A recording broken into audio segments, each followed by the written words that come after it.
Alam mo ba na ang simpleng ayusin lang natin ang website namin ay pwedeng maging bangungot ng lahat ng programmer? Yan ang natutunan ni na Jake at Rico nang pumayag sila sa isang freelance job para sa bagong guitar strings. Sabi ng client, 5 minuto lang daw, easy money. Pero pagbukas nila ng code, parang nabuksan nila ang Pandora's box.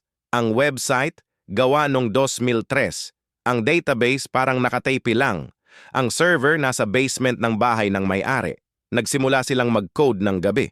Isa nag-program, isa nag-practice ng gitara. Pero habang tumatagal, lalong lumalalim ang problema. Midnight dumaan, 2 madaling araw dumaan, umaga na. Naubusan na ng energy drinks.